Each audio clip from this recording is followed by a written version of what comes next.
That's not bad. I expected it.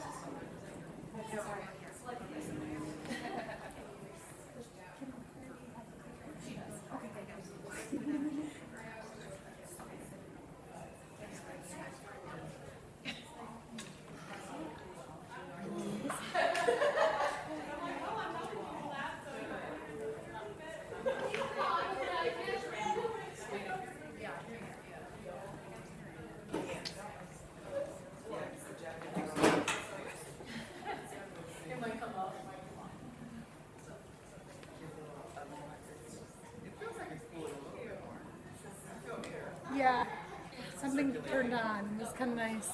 Are you still sweating? Tomorrow I think we should rearrange the room in a giant circle, put you in the middle, and we can all just stand through the entire program. I don't do humidity either. Yeah, I'm with you.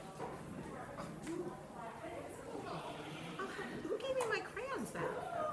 Who gave the crayons back? You guys can keep your crayons. You gotta color sideways. I'll take it back. It was me. It was me. I miss the crayons. I can afford to buy new crayons. Mix the bags. You never know when you need it. What was that? I mean, thank you. Just come and stand in the thing. Can Can we make sure that you? I just want to. Oh yeah, because I'm not. Yeah, I want to bring it down. Yep. See, you can doodle with it, draw happy faces. All right, you can come on back. That's just a stage check. Thank you.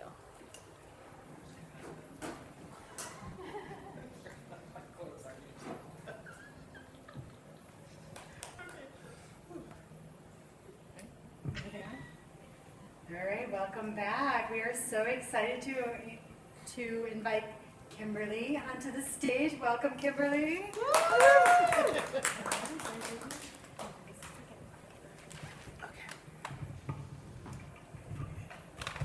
Hey.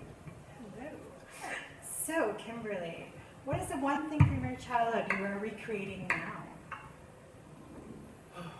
My sense of freedom. Reconnecting to that free spirit that was me on the playground, fighting everybody's battles.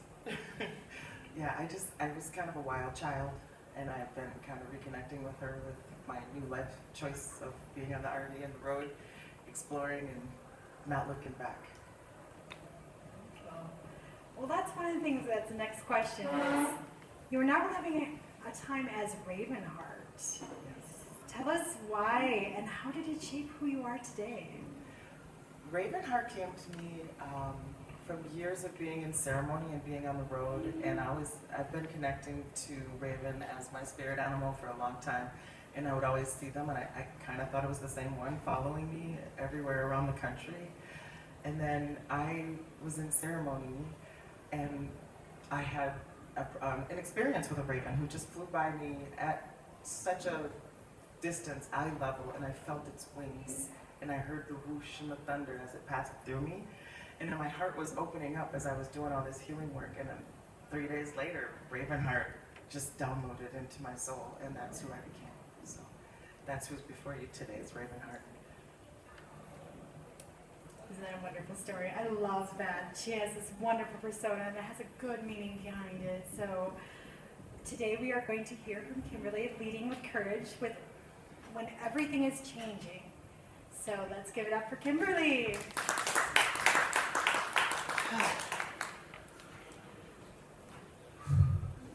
Before we go anywhere, I want to have everybody settle in. I know we just came from a break, and I just want to invite you to breathe with me and connect our hearts.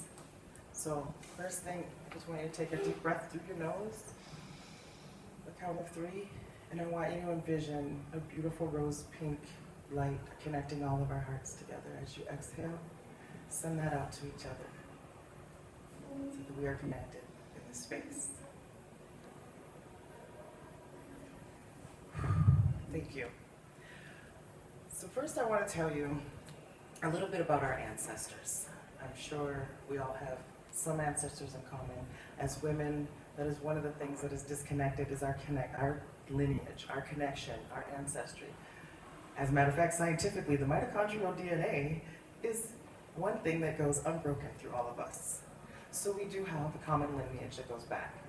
And in the days, there was this thing called the council. And the council had the keeper, the storyteller, the truth teller, the weaver, the alchemist. These were women that held council, and they were together, like we are in this room today, showing up and supporting the people that would come to the council for support. And that's what I feel right now, today, standing here with you. When the ancestors sat around the fires and talked about survival, when they told the stories of their wounds and healing in the same breath, so that all of us that showed up later would recognize it, right? So it was all done, no matter what your tradition, whatever your background culturally is, the same way, through story. So I came up here, as of this morning, I had a script, but after listening to all these amazing women talk about the language we use, confidence, you know, the networking and all the work that we've done, something else is unlocked in me, and I'm right now connected to you and giving you my story. But I am gonna honor what's on this slide with leading with courage when everything is changing, because everything is changing. Everything is changing faster than we can keep up. And trusting what's within. So the subtitle of Rebuilding Self-Trust so that you can be seen, this theme seems to have been aligned through every one of the women that spoke today, and probably tomorrow as well. It seems like we're all pointing to the same thing, but in a different way, and we're offering this different type of healing. And for me, with my work and being on the road and being in ceremony, reconnecting to how our ancestors took themselves and took their people through healing. That's the work that I bring. So this is all interconnected. And so I'm standing here talking to you, but there's a world that all of you women walked in from. There's a crazy world that is changing rapidly. And then there's the other woman that walked in with each of you too, that one that runs the commentary, the one that's like, oh, I've listened to all these beautiful women talking and all these beautiful frameworks and programs. I'm gonna bring these forward, and we've seen some emotion, we're all feeling it. There's also that one, right? There's that tiny little commentary voice that tries to talk us out of stuff. The one that's like, this is great, can I do it? This is wonderful, will it work for me? I wanna try this, do I have time? You know, there's just all the, like the commentation that goes on in the back of our minds all the time. That's another council. We won't get into that because we don't have the psychology, but that, in my mind anyways, it's a council there as well. A whole committee that keeps trying to talk me out of doing things. But first, let's just talk about this world we just walked in here from. The AI, writing entire industries, changing work. I'm sure, has anybody here, show of hand, felt any kind of fear or impact of AI? Yeah, it's wild, it's crazy, and it's rapidly, either embrace it or be left behind, this kind of thing. Women leaving corporate systems, but guess what? The women that are leaving corporate systems at record numbers, the same wounds that they navigated inside of those corporate systems follow them home. Capacity is constrained and exhaustion is rising. Notice I didn't use a word burnout. Burnout suggests that something has extinguished, something has gone. But there's something inside of us that never is gone, never extinguished. It doesn't burn out completely. You just get beyond your capacity. You get exhausted. You get creatively drained. You just lose your capacity. So I use exhaustion and I use my constrained capacity. And maybe that comes from my own corporate world, I don't know. But I know when I am over capacity, I exit my window of tolerance pretty fast. So, yes, they're describing it as burnout. It's like a trend word, if you will, but it really is about the capacity that you have to show up in all the places in the world. And that, with everything taking our attention right now, that is another thing that is the world out there that is changing so much. More and more things taking our attention. Oh, what about this one?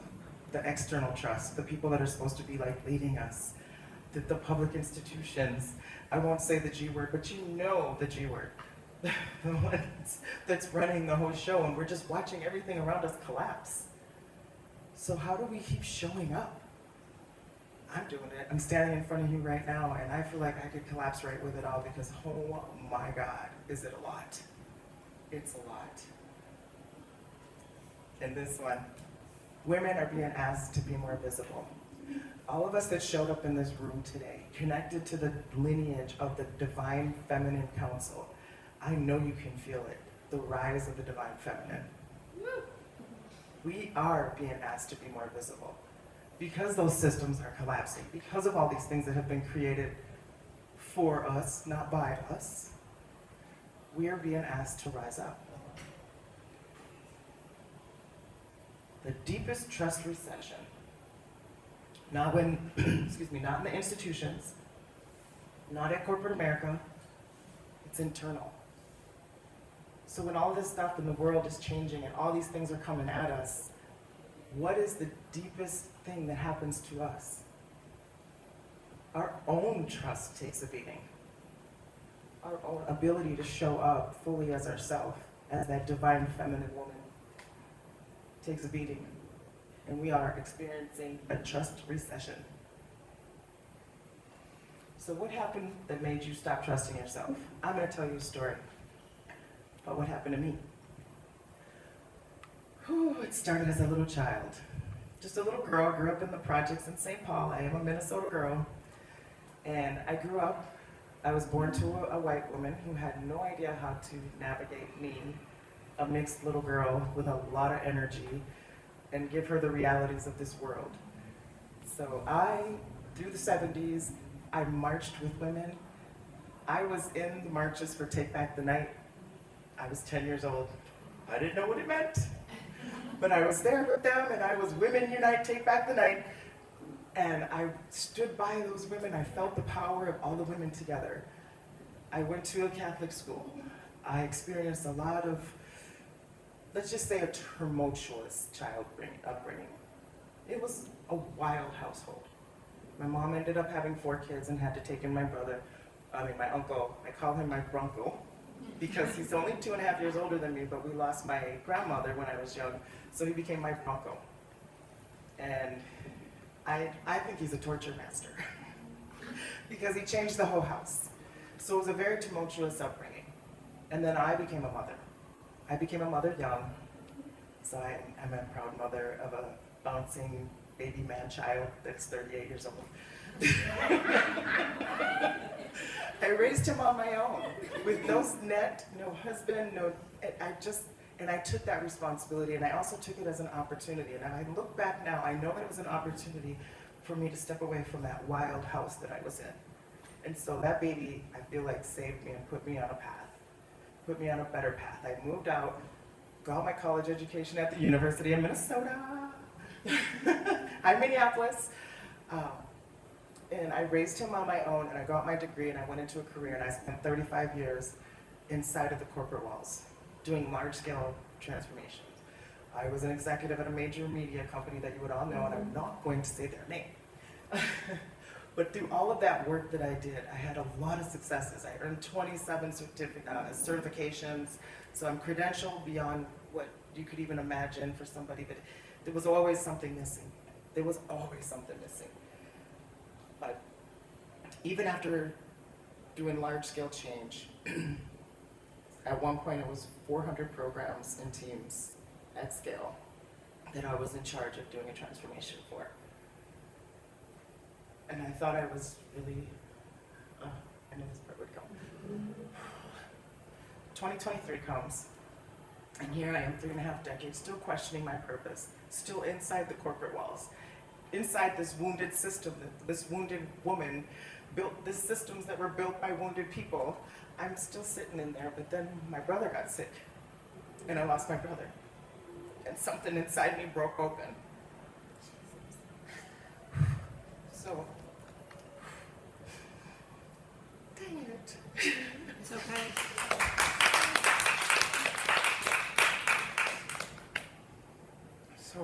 So I felt like my brother left me, my person.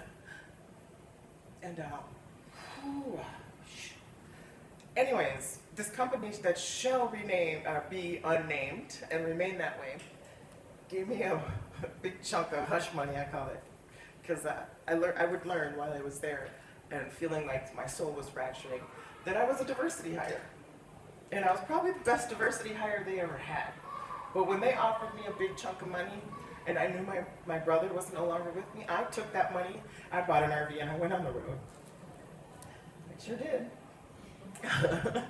But during that time, as I reflect back, I was like, how in the world was I navigating all of this? I just feel like I felt so broken, and it wasn't just the brother losing the person, it was the career. It was like all of what was being taken from me through those 3.5 decades working inside those walls in buildings and systems that weren't built for me. They were built specifically to exclude me. How do you have an executive on your team that looks like me, that's never in any of the meetings, getting the strategy, that doesn't have the budget, that doesn't have the team, but I still deliver? How in the world did I look back, I'm like, how did I do that? I mean, there was just something more powerful than all of those systems I was navigating inside of me. And I can look back now and know that. What I had, I call it my double masters in dysfunction. My survival in those systems has been my teacher. The patterns that I learned in all the chaos in my childhood, all the chaos in being in corporate America.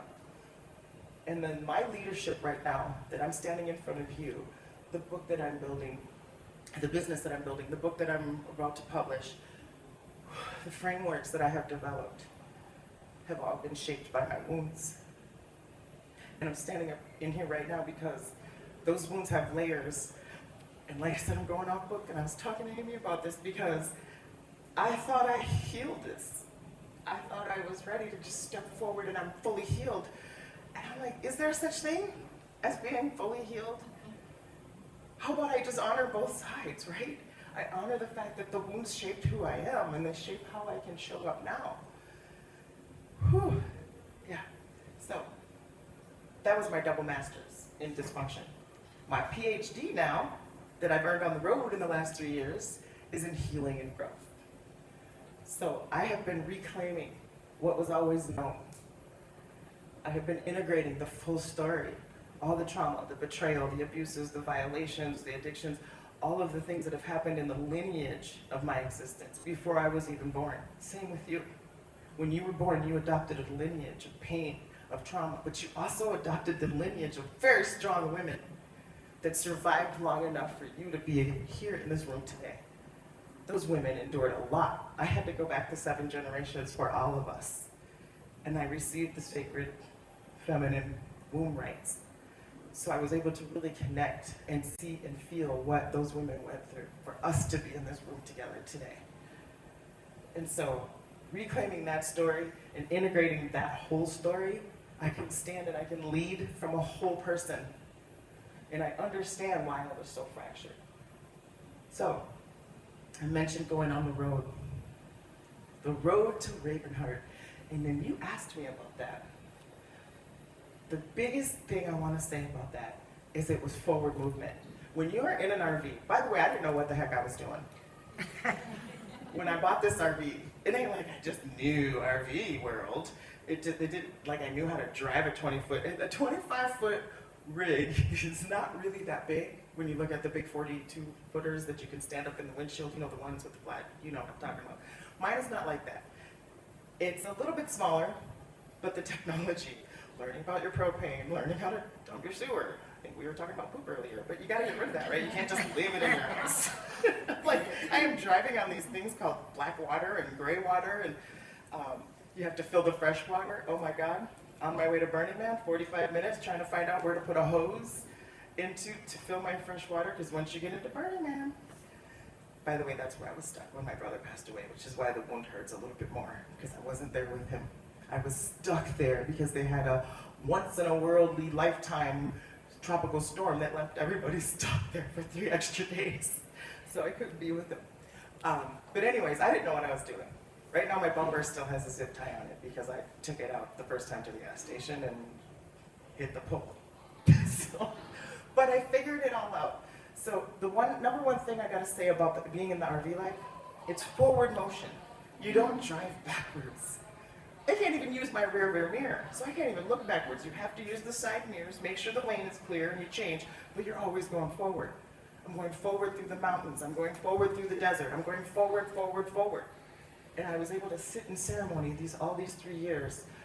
I've been to the tree line of Mount Shasta, the deserts of the Southwest, the tropical acres of the Southeast. Florida is my favorite.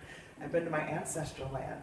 I actually got to see where my ancestors and our ancestors that built this country, slave graves with no birth dates because they didn't know them. But it's my family has a plot where my son and I get to now belong because I found out who my real family was.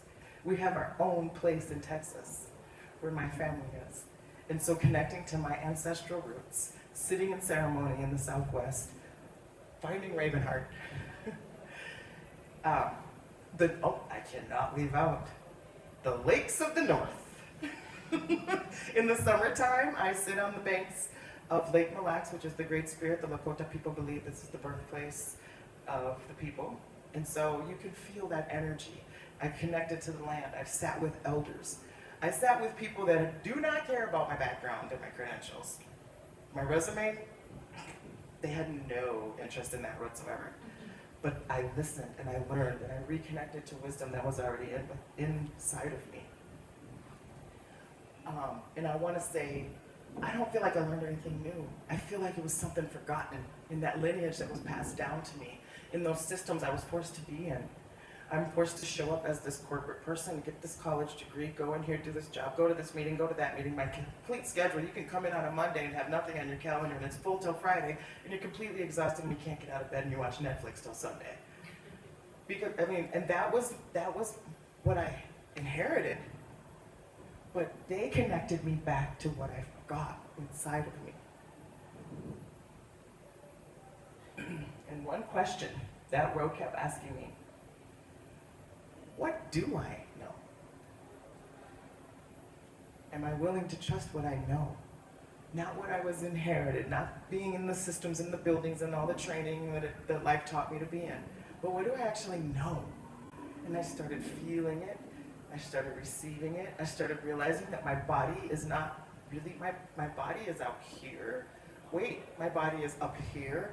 There's more of me. My energy is far more than this body. Our energy is. I know you guys have felt it when you've gotten in the proximity of somebody who maybe not has the best energy, and you're like, ooh, it repels, right? And you don't even have to it's not how they look, it's how they feel. So, learning just about our body and then realizing that, gosh, we are connected to the ground. We are connected to the sky. There's just so much more to us. So what do I know? And it was almost like I had to go to a blank slate. I know nothing. All that stuff I had to learn was forced on me. I knew nothing. So I want to ask you. And it doesn't have to be a yes or no question. I didn't really intend for that. But what do you guys trust inside of you?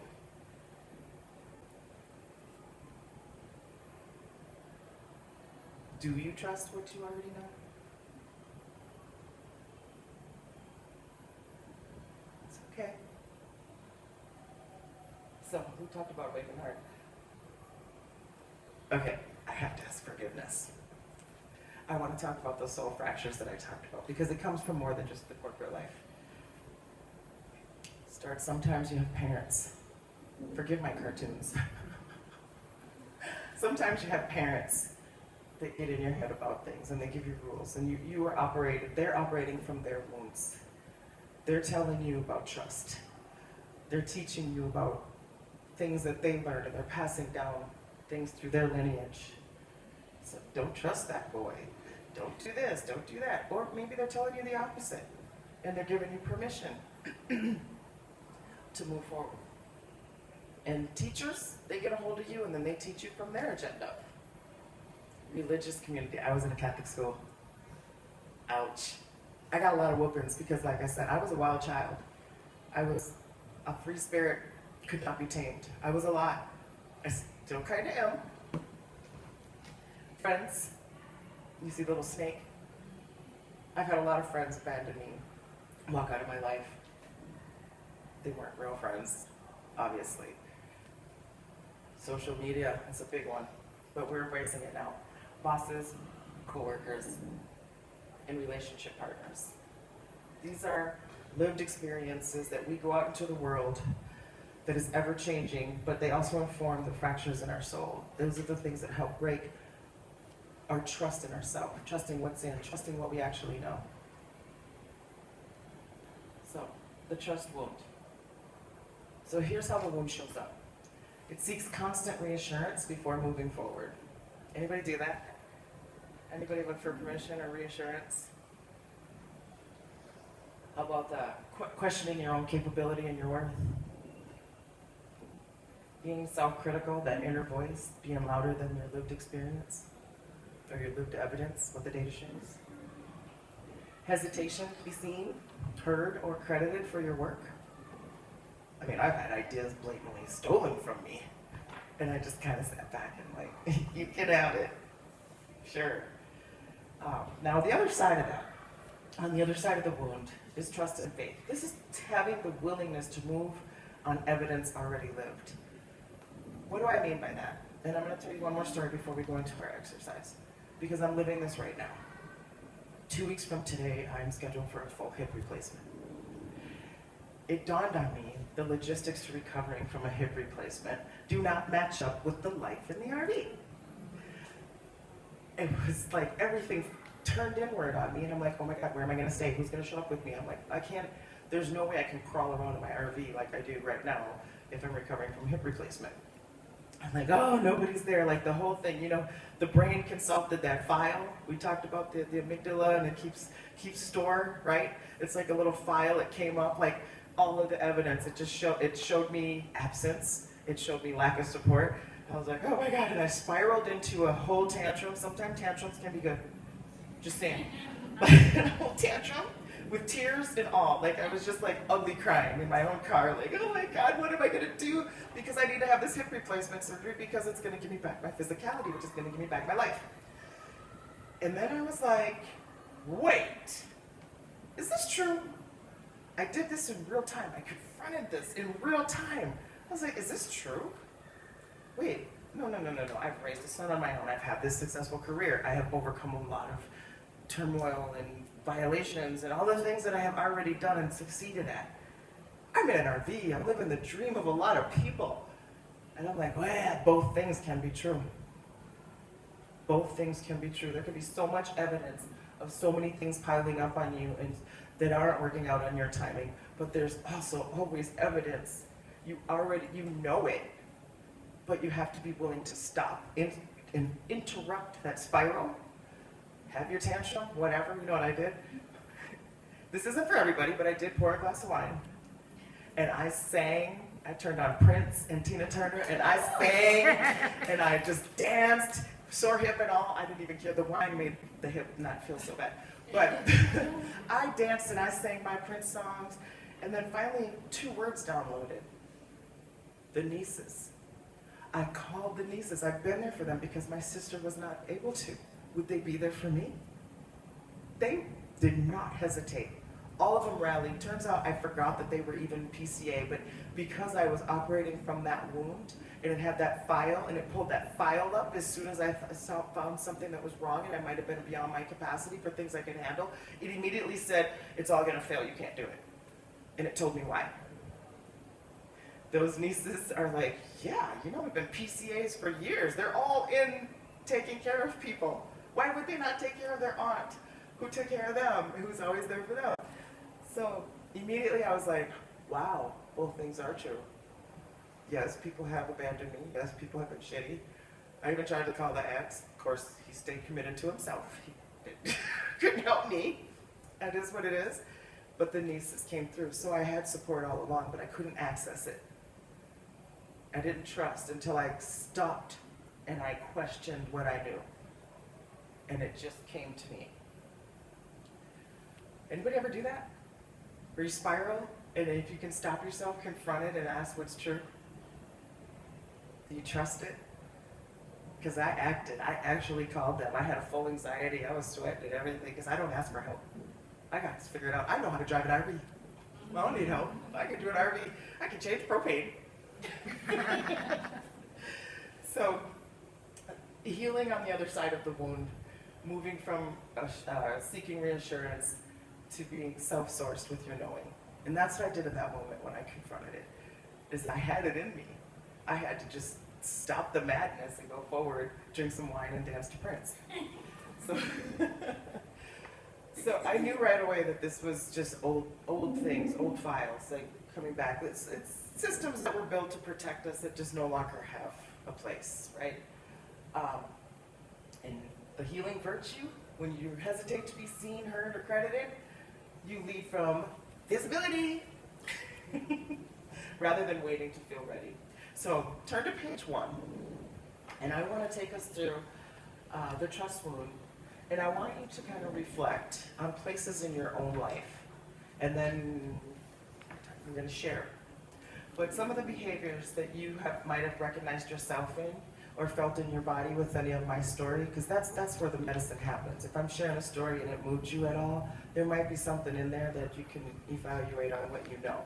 So places that you seek reassurance, if you have the self-critical, if you're compulsive, you're lacking your confidence. So where is doubt quietly making decisions for you?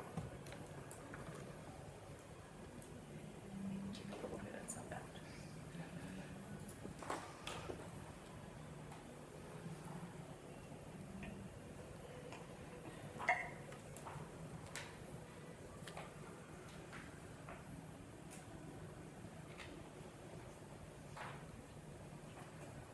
And by the way, there's 3 rows of questions there. So if that might not pop up for you, because doubt is not obviously, I guess, but it's the root of sustained mistrust, right? Your doubt is arriving because of all the places that showed you not to trust. But there's also another reflection there where you hesitate to be seen, and it's very specific to becoming visible and stepping into the world. So you can check those off as well. And anywhere that you are waiting for permission to do.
Oh, I almost forgot about the YouTube people. They don't have the workbook. Can they see the screen? Oh, good. Yeah. So, I'm sorry. Hi, YouTube.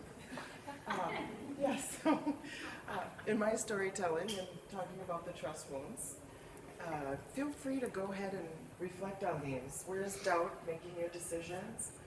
And where do you hesitate to be seen? And the options are speaking up, posting online, networking, charging appropriately, sharing your gifts, claiming expertise, or any other places where you're hesitating to be seen.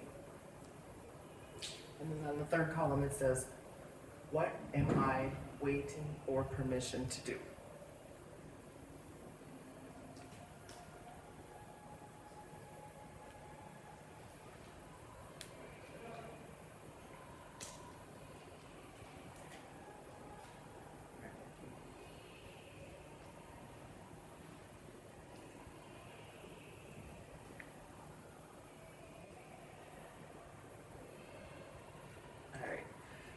Looks like I got most of you looking back up again. So, who wants to share? Who wants to share?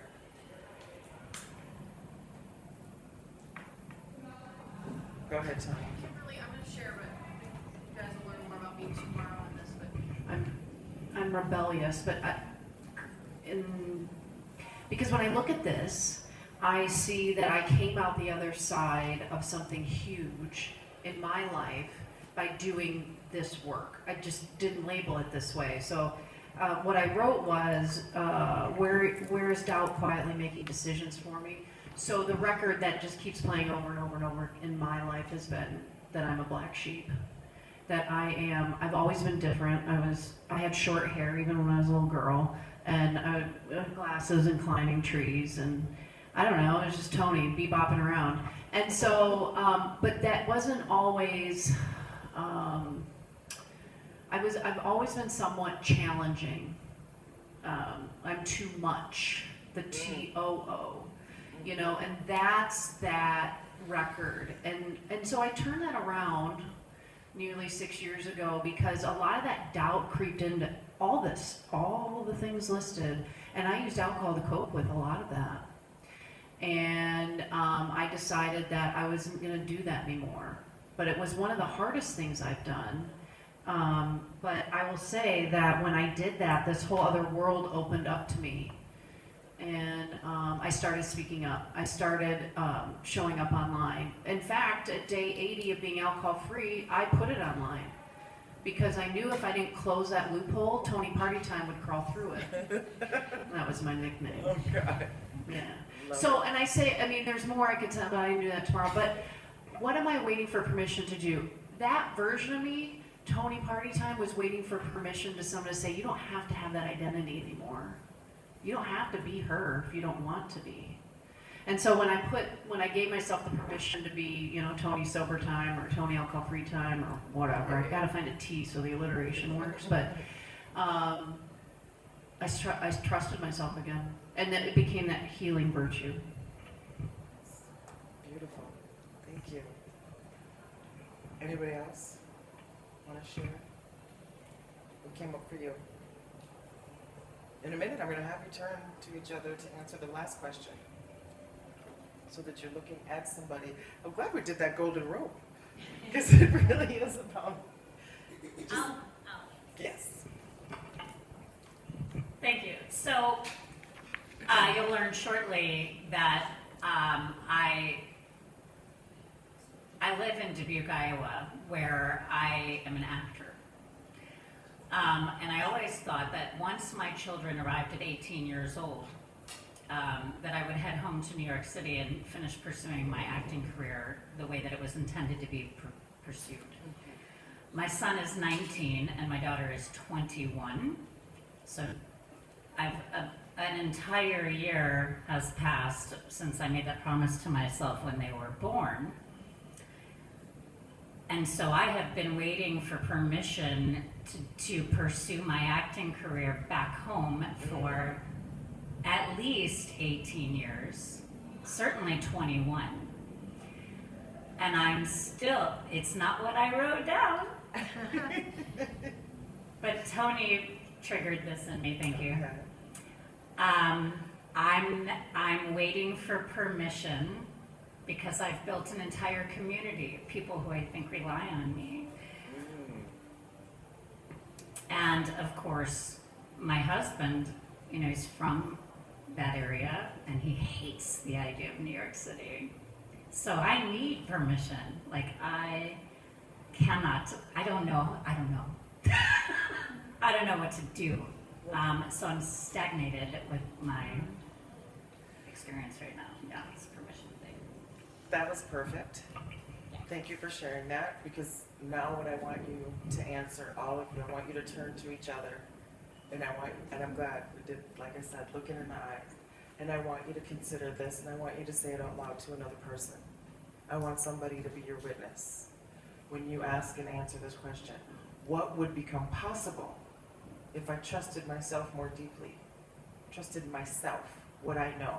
Not what the world has shown me, not what all of the evidence that shows me, but what if I know what's good for me and I could trust that? What would become possible? So, you can just use the people that you're paired up with, and then it's just witnessing each other. Listening, I will read you what I wrote, which is that it's possible for me to have both a thriving creative career and also a profitable online business. And if you have a partner at home on YouTube, I'm very good at feel free to go ahead and witness each other answering this question. What would become more possible if I trusted myself more deeply? that I'm not allowed to have. I can't help it. And I have believed that the critical role that social media plays in developing personal brands, it has only just further driven that stake into the ground for me, where people see me as a successful coach today and business owner that I have. They can't also see me as the creative producer that I've been part of me. And I have been waiting for permission from somebody to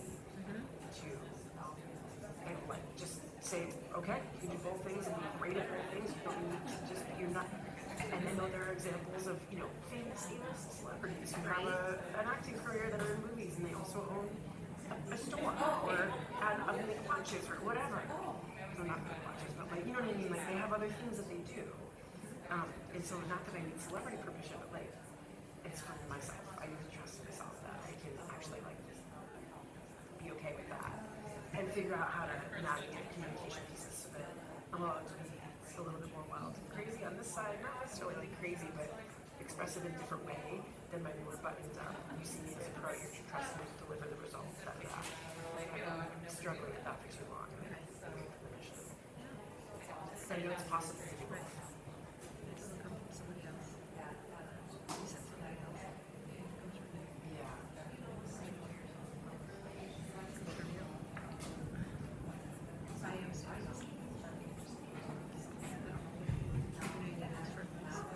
No, that's actually. Yeah. Are you going to be waiting for a really long time? Yeah. I think for me, yeah, what would become possible if I trust myself more deeply? I have this innate desire, energy to just sort of wander the earth. I love the concept of just going somewhere and seeing how long I feel like being there. Not in an RV. But I'm very restricted by my building, my practice. I used to be restricted by my kids. That has since changed with them growing up. So the permission needs to come to say it's okay to let those things go and figure out how to still earn a living and be true to what I'm committed to, and not become homeless. Truly. But it's that trust that All I'm right, actually let's give doing it now about versus 10 more seconds. waiting 10 years, which I am. So good. Yeah, I love that you're speaking that out loud. All right. I feel like a lot of us have dreams that are I'm loving looking at all of the exchanges, and I want to invite y'all back in here. professional speaker. And it's like, what did you do if none of that was? Clap once if you can hear my voice. All right, here we go. You only have to do that once with adults.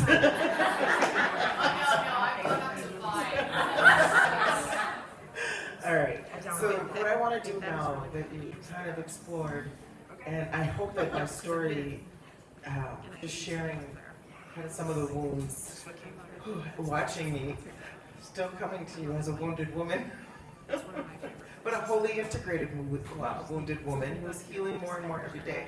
What I want you to do right now is I want to take us through another breath. And I want you to put your hand on your womb area and your heart. And I want you to take a deep breath in this time. And that same pink light that connected all of us still is connected. And on the exhale, I want you to say out loud, I trust myself.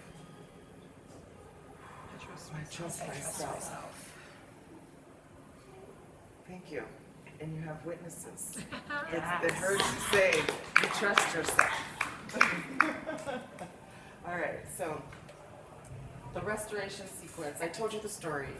I just want to be close. Okay. So I just wanted to just confirm that for me, the courage showed up first. It was me getting on the road, disappearing for a while, just disappearing and exploring my fractures, exploring the wounds. That's what brought me the clarity, and the confidence is still coming because I'm standing in front of you, telling my story. I'm gonna do it one day without the tears, because, but the confidence is here for me to stand up here with you and just be raw and open. So, this is one last reflection I wanted to take with you is where the mirror turns. That wound that you operate from, the wound that you inherited from other places in the world, it moves forward. It's the same wound. And I want you to start exploring, where have you been the one who withheld the trust? Where have you preemptively assumed absence? And where has your wound governed a decision about someone in your care? So this isn't about also trusting what's within you, but also trusting to move forward and be a steward of creating and rebuilding trust in others. The wound you received and the wound you passed forward are the same wound moving through time. So I want you to make this commitment and sign this today. One more place that you're ready to be visible. And then just write, actually, you know what? When we were talking about this, at the top of your page on this, I didn't allow space for this, but I want you to just write a name or a role where any of these actually apply. Where have you been the one that withheld trust? Where have you preemptively assumed something, no support? All the data, the file they pulled forward, it might have collapsed in on you. Or where has your wound governed a decision about someone in your care? And that goes on top of this one, just handwritten. You can write a name or a role.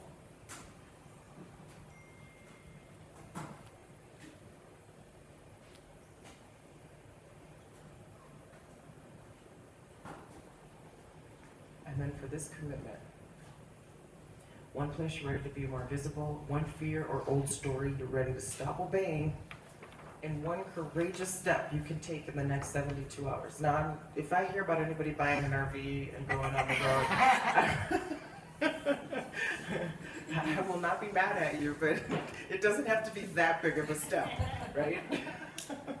And then one person who can witness or support you, just like you witnessed each other. Someone in your life can also witness you taking this step and trusting yourself. And this is your declaration. I am done hiding what difficulty taught me. Starting today, I lead from it. And this is the moment that the wound stops moving forward, taking accountability without feeling shame. All right. I was going to end with her. So, in closing, I wanted to share with you this little girl right here.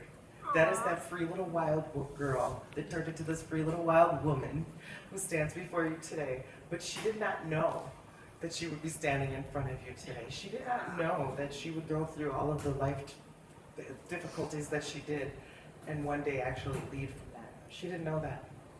But here she is. And that little girl, the little girl inside of you, she does know you. She's there. I want you to make sure you're reconnecting with her on a regular basis, even in the mirror, and remember what she knows. Thank you.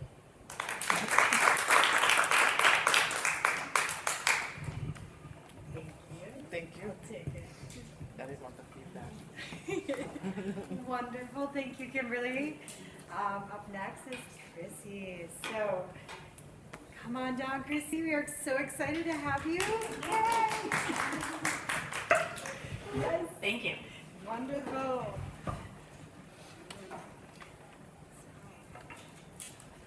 I love the smile on her face right now. Oh, so your first question is, how has your message changed over time? Wow. Not an easy question, right? No.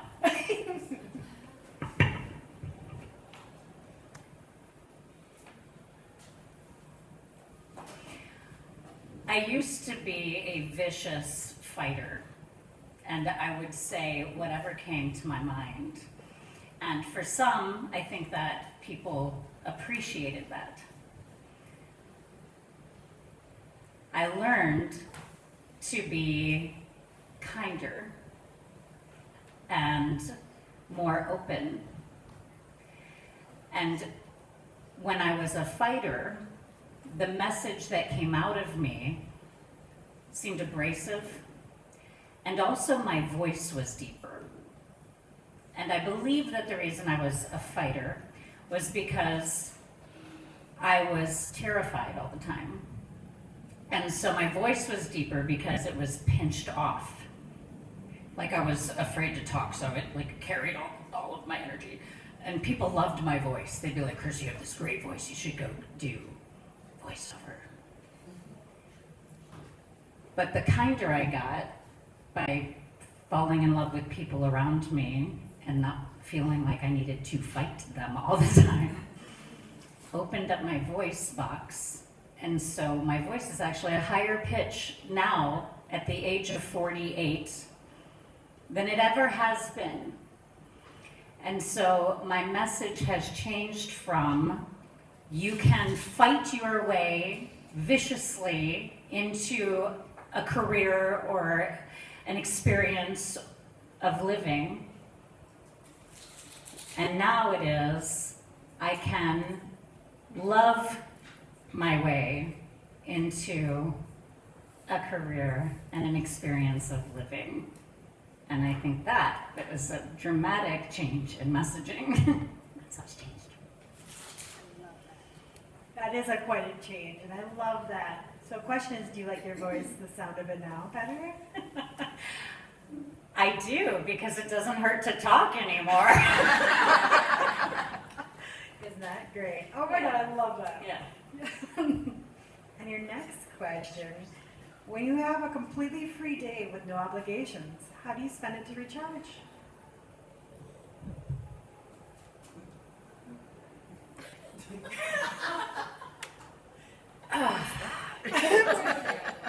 That was that look. I've seen her do yoga. I need to do more of this. You have seen me do yoga. What were we calling that? This morning?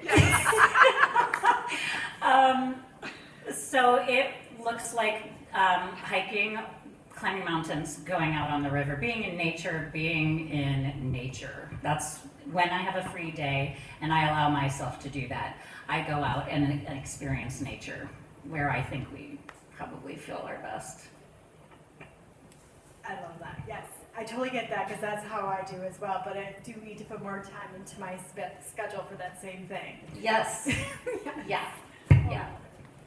Wow. Well, great. We're going to get to your new talk. Is it new? It's pretty new. It's not, yeah. Maybe it's a slip It on might even purpose. be new as yesterday. Well, Chrissy's going to be talking to us from burnout to ownership, building a life and business around purpose. And so, welcome, Chrissy. Thank you.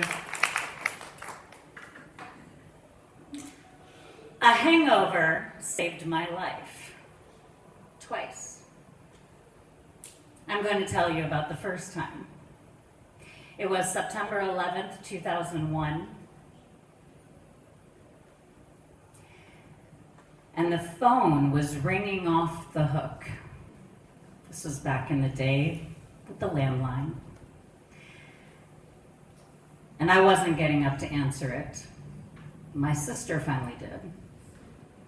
She busted into my room. Chrissy, 2 airplanes just flew into the World Trade Center. So what do you mean? Were they racing? You see, just a few weeks prior to that, a plane did fly into a building, and it was one of those solo-operated little planes. And so that's what was in my mind. I thought a couple of people had their planes out flying around New York City, and they messed up. Well, see, the night before, I was working at a bar called Brother Jimmy's, and it was our job to get drunk with our customers, actually. And I had a friend living with me who went to college with me, And we had walked through Europe for 3 months together. And we slowed down. When you walk through an area, you really take it in differently than when you drive through it, right? Or when you take a train through it. It slows you down, it turns you inside. You become a mirror for the other people with you, and they become mirrors for you. Well, one of our mentors had called us and pestered us all summer long. You must get to the top of the World Trade Center because you can see the tri-state area of Connecticut, New Jersey, and New York. You must get there. And we said, we will get there. All summer long, I had to work, she had to work, my sister had to work. We were working, and finally, on Tuesday, September 11th, not only did we all have the day off, it was the first meant to be beautiful day that we were all going to be off. And so we hatched a plan. Tomorrow morning at 8 a.m., we're gonna get up and tomorrow morning, we're going to arrive at Windows on the World at 8 a.m. to have breakfast at Windows on the World. And then we'll go up to the observation deck at 9 a.m. We will witness the beautiful tri-state area. I'm a New Yorker, by the way. I don't think I ever did it. Not even as a child. Not even on a field trip. Weird.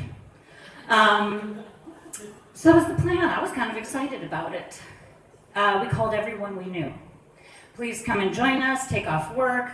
You can call in sick, no worries. Meet us at 8 a.m. for breakfast at Windows on the World. We'll go to the top. We'll look at the beautiful tri-state area. And then we will head to Jones Beach because this is probably going to be the last beautiful day in New York City. And we would like to get one more day at the beach in. Well, as we all know, by the time we would have been having breakfast and heading up to the observation tower, we would have never survived that day. And so we did watch the towers come down from our deck. And we did head into work in the city. And the world changed, as we all know. I was pursuing an acting career. I had won multiple awards at my alma mater, traveling the world, performing and winning. Prior to that, I went to the American Academy of Dramatic Arts in Manhattan. I was destined, as far as anybody else was concerned, including myself, for a career, a thriving career as an actor. September 11th created a massive shift in what I believed was my God-given gift to share with the world. I didn't have a clicker. I might need it. I definitely need it, but thank you.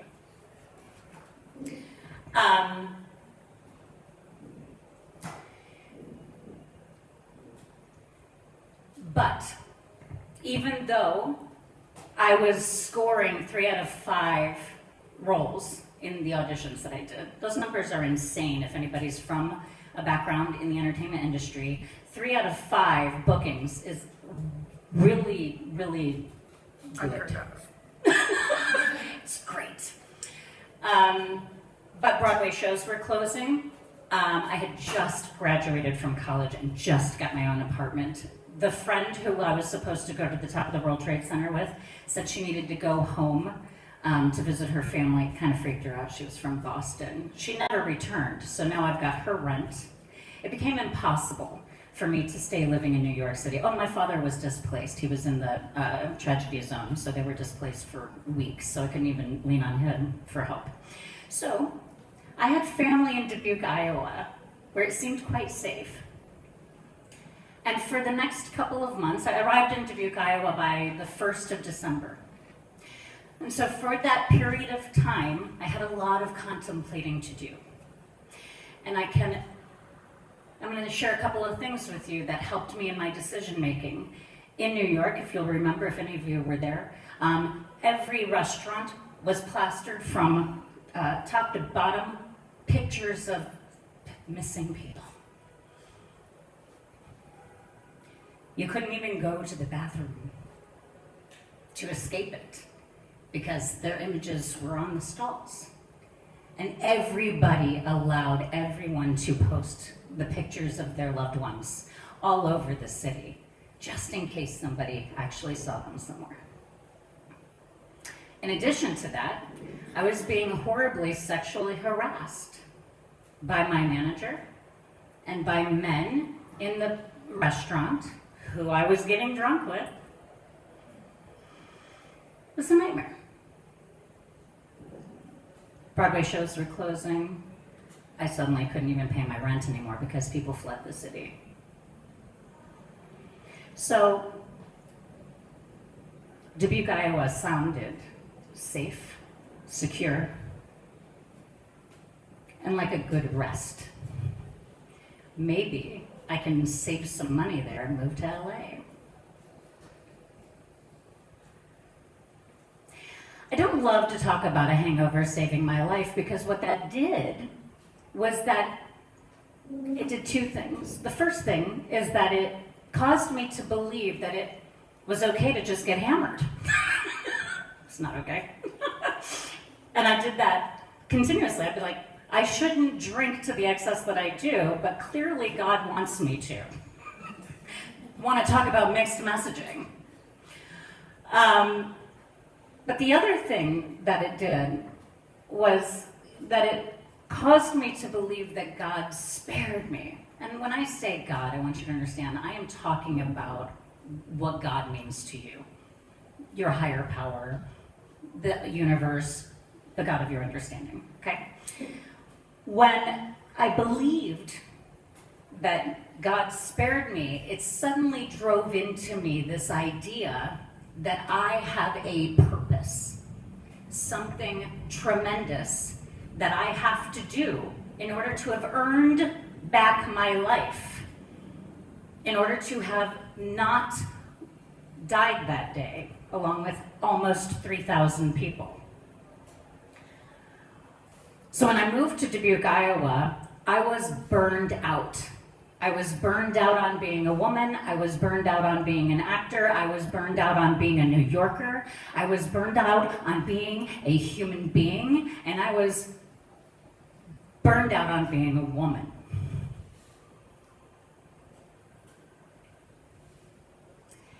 Today I want to talk about my favorite thing to talk about, and that is storytelling. We've all done a good chunk of that today. My favorite vehicle for storytelling is the hero's journey, but here we will use the heroine's journey. I specifically say it that way.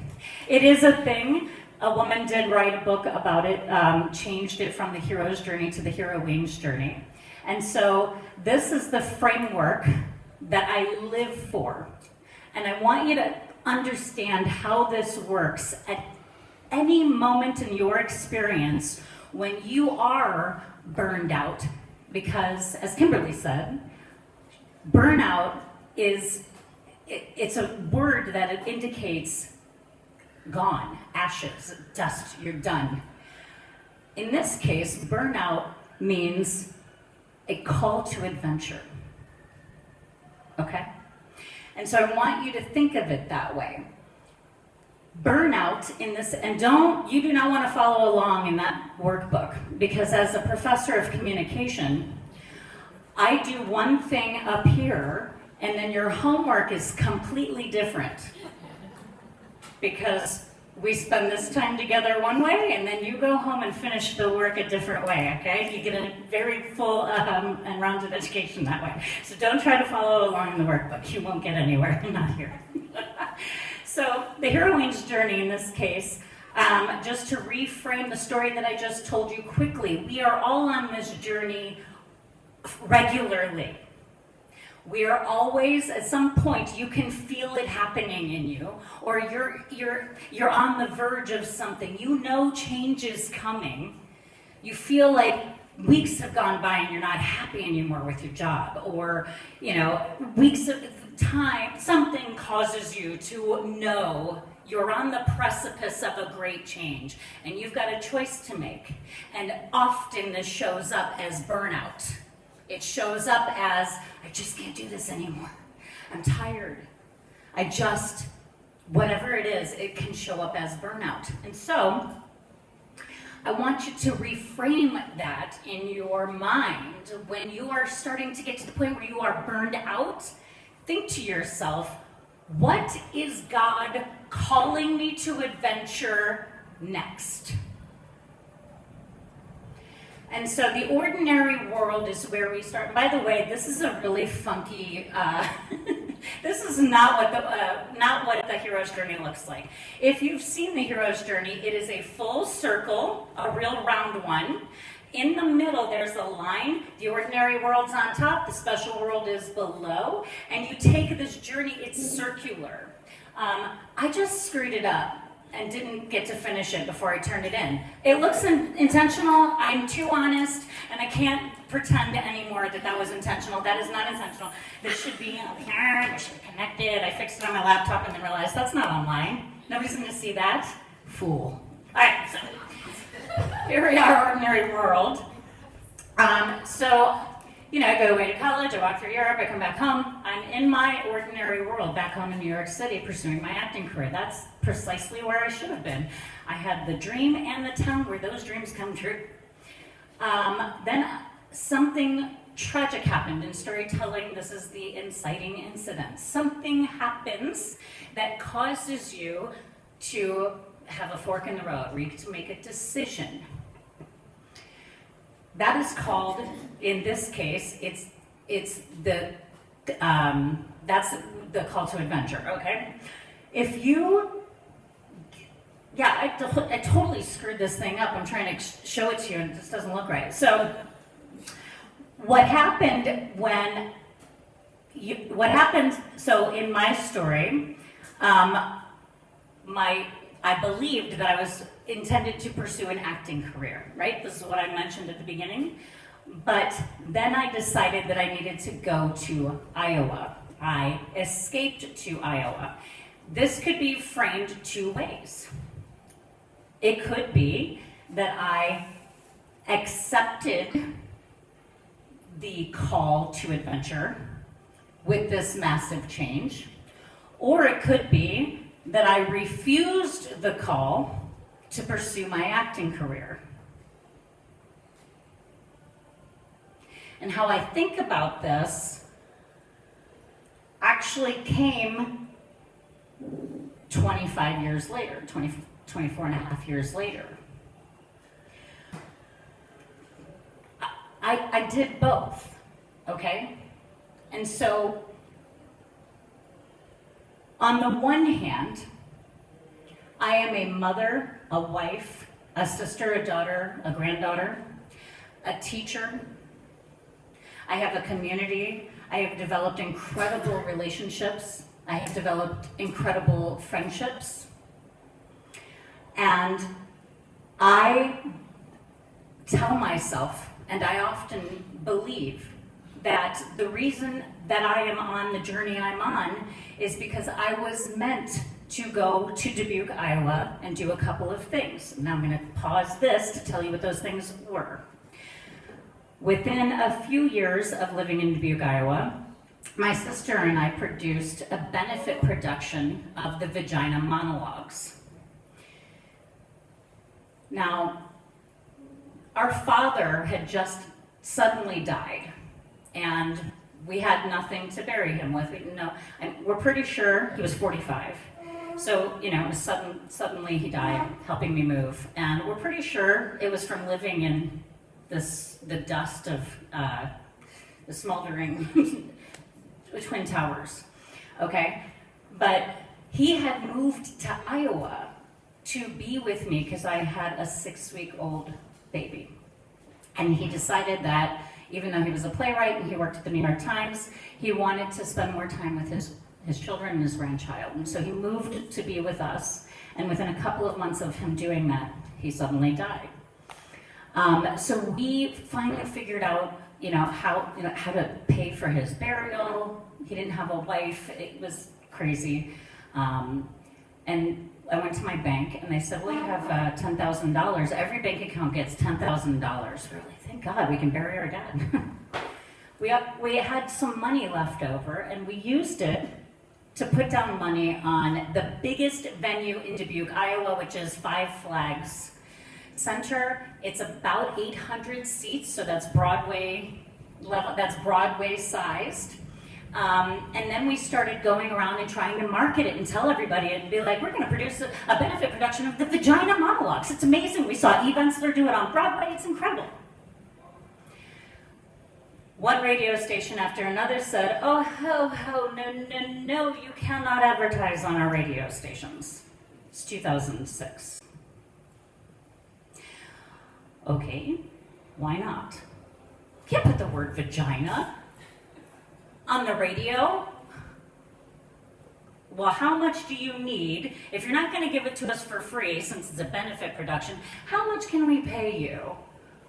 No, you can't pay us enough money. It's not going on. Okay, great. We'll hang posters. Couple months pass by. We cannot get anybody to let us advertise the Vagina Monologues, but the scrolling marquee on Locust Street in Dubuque, Iowa, has the word vagina on it. And now we get the best possible marketing we can get because people started calling the police on us. You need to get that production company out of here. You cannot put the word vagina. My children are driving by there. I get it, I know. The word vagina. It's a terrifying, horrifying, shocking word. We're terrified of it. Letters to the editor. We actually had two beneficiaries. One of them was a place called the Teresa House. All of their annual donors called them up and said, if you take a single dime from that production, you'll never get another penny from us. So they declined to receive money. Well, we sold out both nights and raised $30,000 in 2 nights. That shook that town up. We shook it up. And I thought, oh, that is what I was called to Dubuque to do. I get it. You saved me, dear God, so that I could go to Dubuque, Iowa, produce a benefit production of the Vagina Monologues, raise $30,000, send $3,000 of that to the Comfort Women of Japan so that they can demand apologies and reparations for being systematically raped by their government during World War II. And now I'm good. I've done the thing. Well, a couple more things happened.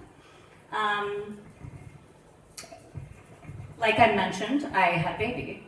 I did the traditional thing of getting married prior to that, so, and then I had a son. So I have Angelina, who you're all going to meet tonight at dinner, and then my son comes along. And we were just broke. Right? We had no money. My husband at the time was trying to get his business up and running. He was doing massage therapy. He was charging like $45 in Galena, Illinois. Galena, Illinois, if you don't know of this town, gets like 1 million visitors a year because it's one of the top 50 most historically preserved communities in the country. It's amazing. So I made him up his prices to $75 per massage, and he thought that was going to bankrupt us. And of course, we actually just got more business from that, so that was great. But we started going through these trials, right? This is a 2-part trial. The trial is, I'm still trying to pursue an acting career, but I live in Dubuque, Iowa.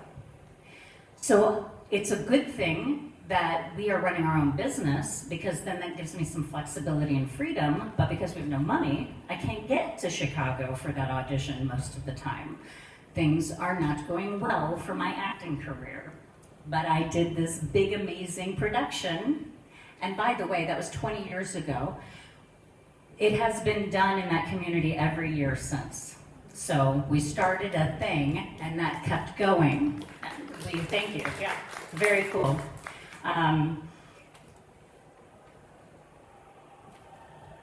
Years go by, trials and tribulations, divorce happens, splitting of the children, not fun. Things are not fun. I'm still obsessed with this idea that I'm supposed to have an acting career, and it's impossible where I am.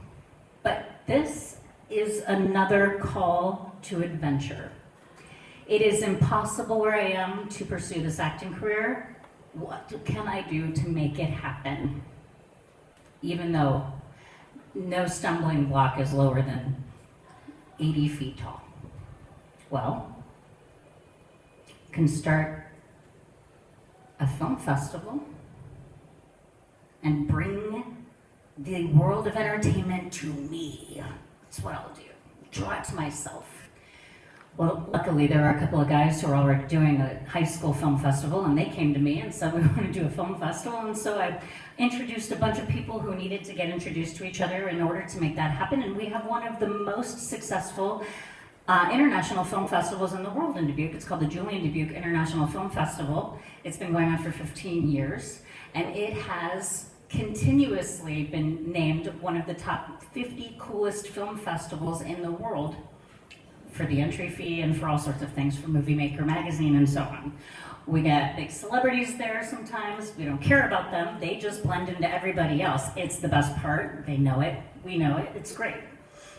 But there you go again. So going through the pain and suffering of, thinking that I had refused the call that God put on my life by abandoning New York City to go to Dubuque, Iowa. Again, I do this thing with other people that makes something extraordinary occur, and they're thinking, okay, well, that's it. That's what I came here to do. I don't need to worry about it anymore. I honored God's allowance of me staying alive, and here we go. And yet, I'm still unfulfilled. I still believe that there is this pull, there's a call. I have to pursue this acting career. It must happen. And so I continued to do it. During COVID in 2020, as you know, the world shut down. Some of you continued to go to work. I was one of them. I was working at US Cellular, and that was considered necessary work. People wanting to get their phones upgraded. So I continued to work, but I went back to school, and I got my MFA in film and television. That was the closest thing I could do to being back to pursuing my acting career. And I met mentors there. Everything went online, and people started, you can get on video with anyone, anywhere, and suddenly I'm introduced to Wendy Elaine Wright, who is a talent manager in Los Angeles, and she started teaching actors how to put their materials together and get into the room of casting, right? I started meeting casting directors. Now one of my dear friends is a man named Ross Meyerson. He's the casting director for Dexter. He's an Emmy Award-winning casting director. He's a very cool guy. He introduces me to people all the time.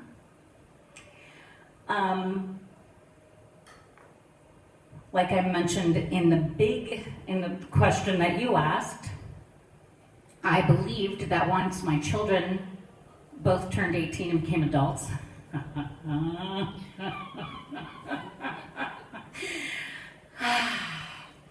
that I would move back to New York to finish this pursuit, right? Keep my toes in there.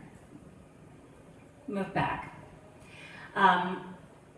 Wonderfully, I went through all these trials, impossible, met people who can get me in the room. I got in a few rooms.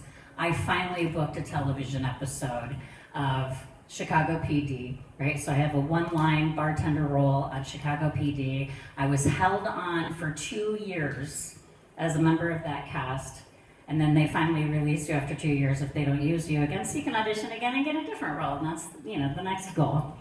But where I am right now, okay, is that I am a professor at an institution that is suffering, like many, many, many institutions around the country, for many reasons. Financial struggles are a big one. And I thought that was my last destination. I thought, you know what? I can do theater here in my community. I can hit Chicago and be on Chicago PD once in a while, or Med or whatever.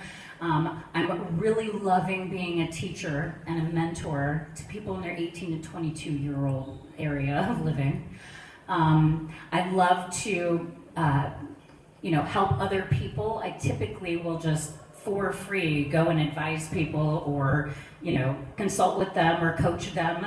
And I don't mean to denigrate the coaching industry by giving away all of this advice for free. And that's actually why I was like, I should be charging, because other people are charging for this, and if I'm doing this for free, shame on me. It's the same with actors. Actors go and do work for free, and the rest of us are like, well, if you just ask for some money, maybe we could all get paid and have a living. But so now I'm at this threshold where I've decided to start a business. I have failed many things. So I'm burned out on starting businesses. I didn't want to come here. I get really excited about something and I go, yes, I'm going to apply for this. And then you say yes and I go, what have I done? I don't want to do this. What am I doing? But I'm so thrilled that I did this, that I said yes to this. That was a call to adventure that I said yes to. But I want to share this threshold where I'm at is that I am currently starting a business. And it's time for me to build it. Because I don't know where my institution is going next. And I'm not going back to work for anybody else ever again, unless they want to pay me SAG industry rates. Okay? I am done. I am done hiding my gifts and my talents from the world by playing administrative assistant to somebody who leaves their coffee cups in the sink as if it's my job to clean up after them. These are the types of jobs actors have. So I'm building this business. I'm coming to the end of this talk. Okay, here we go. Where you can find me is on Skool, spelled S-K-O-O-L. If you scan that QR code, which I failed to put in the booklet, but you can Google me, Chrissy Hogue Bartels. You can find me anywhere online. But if you scan that, what I'm doing right now in this community is just free. What I'm hoping to do is hang out with aligned women and men, or also allowed in my community, to hang out there and practice or chat or build or use it as a rehearsal space, right? This is my acting background. I'm theater driven. I want it to be a rehearsal space for people. If you go to this, it'll take you to my link tree. There are many opportunities on there. I say choose your own adventure there because there are multiple paths you can take. I have a podcast, I have a YouTube channel that's got hundreds of videos. You can watch me act in like 100 of them. I have multiple films. I tend to center my work on brain health issues. Multiple award-winning films out there. Lots of really fun stuff. But the thing that I really want to invite all of you women to is the Skool. In there, Monday through Thursday, 10 a.m. We have coffee hour, and 4:30 p.m. I call it aperitif hour, so you can bring whatever you want to drink. If you are wanting to rehearse asking people for money, I've done it. I've raised $30,000. I've raised $300,000 in one night, and I'm currently in the middle of raising $23 million. I've got a yes. So anything that you want to come in there and practice, if you want an introduction to somebody, stop burning yourself out, worrying about doing it. Come rehearse it. Because if you rehearse it enough, you'll get through it, and then it'll be easy when you do it. And so that is my ask to you, but it's an invitation. Come, just do it. And for now, I'm not going to do role play like I said I was going to do. But I do want you to just take a moment and think about the most impactful, because as I mentioned, you are called to adventure frequently. Just take a moment and think to yourself about a call that you once refused.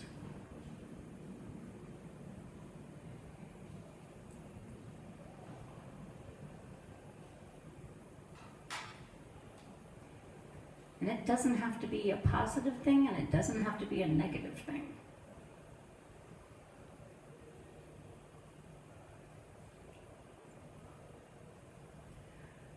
And then ask yourself, if you had answered that call, what might your life look like right now?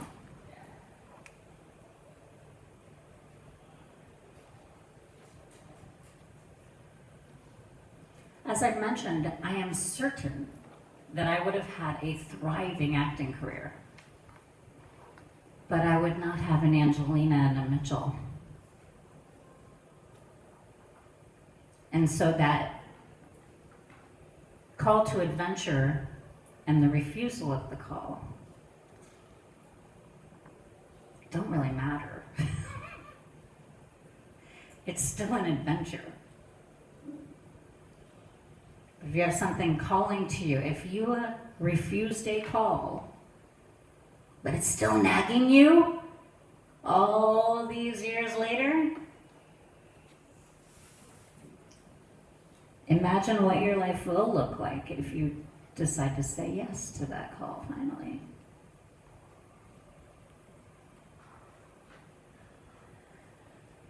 And then you have to figure out how to make it happen, so you need freedom for that. A lot of people are stuck in jobs, right? Or stuck in towns. Are you?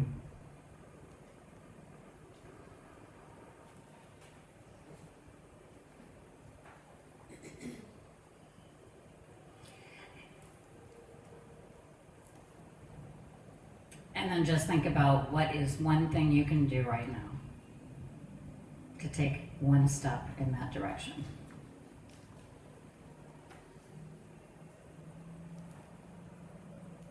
And you know you have homework. Thank you.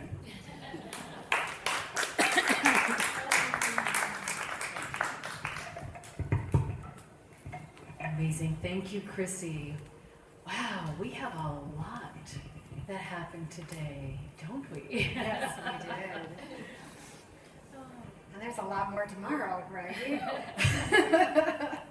We want to thank you for just joining us for the day one of our conference and everything that you got to witness, from listening to thinking about yourself a little bit differently maybe, to the golden rope, which is our signature activity that we are producing. So thank you for being a part of all of that today.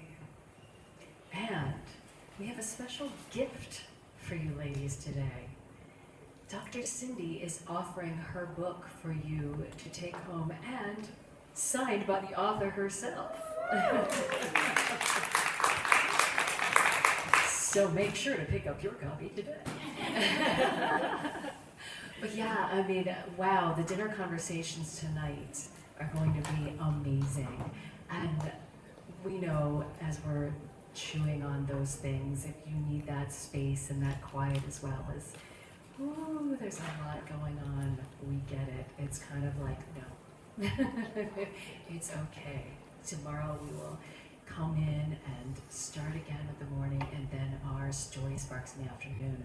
So part of what our workshop is tomorrow will be developing some of those stories. So yes, we've all had an opportunity to speak, but tomorrow, to play around, we're going to give some time to like dig into that. You know, so everybody, if you want to play with something new, it's a 10-minute talk, and like we've got that timer going. That's the fun part with tomorrow. Going, boop, nope, time's up. But it's a fun time to play with other stories that you may be thinking, and something that you might have been sparked at with today or tomorrow morning. So that's a really, really fun thing. So dinner tonight is where, Amy? It's at the Twin City Grill, so it's on, go down the elevator, and it's basically around the corner. So it's on the first floor. It's not very far at all, but you have some time to walk the mall, take some deep breaths, whatever you want to do. We'll be starting around 5 o'clock tonight, and we all look forward to having you there. And yeah. And that's it. So go take a breath, ladies. Thank you so much. Give yourselves a round of applause at all the speakers today. Thank you for day one of Women Go Invisible. We'll see you tomorrow. That's for them. I'll see you in 30.